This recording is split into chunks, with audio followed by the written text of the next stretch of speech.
halina't samahan nyo kami ngayong araw sa aming bagong trip. Dito lang yan sa Kamsul Water Sports Complex or CWC, located dito sa Naga. Susubukan natin ang kanilang go-kart, buggy at ang water trike. Sa halagang 800 pesos per person, ma-experience nyo na lahat ng yan. So ngayon naman try natin tong water trike. Sabi nila 32 feet daw yan. Nakakatakot. Try mo. Gabi? Ayoko na nga, be! Oo. Yun na nga oh. 1 minute pa lang tayo. Ayaw daw niya. Ayaw na daw niya. Patros lang under natin oh.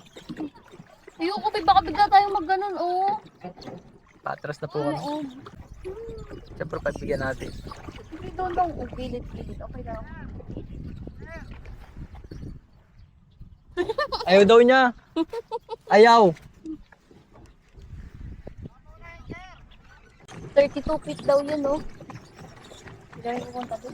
Nakot ako. Be, huwag ka mag-video! Hindi ka nakaka-focus. Bakit? Anong pupukus mo dyan? Takot na takot siya.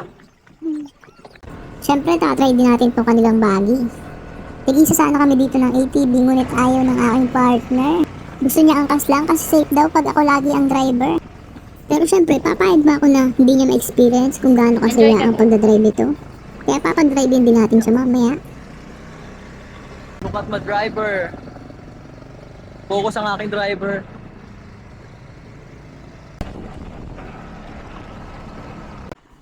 At ngayon, subukan naman natin itong kanilang go-kart.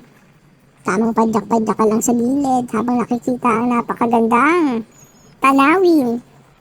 Padyak-padyak lang kahit nakakapagod. Makita mo lang masaya ang partner mo. Mawala lahat ng pagod na yan. Enjoy life. Dahil isa lang ang buhay natin. Make happy memories. Always. Hanggang dito na lang ang ating video. Salamat sa mga sumusuporta. At salamat sa mga nanood.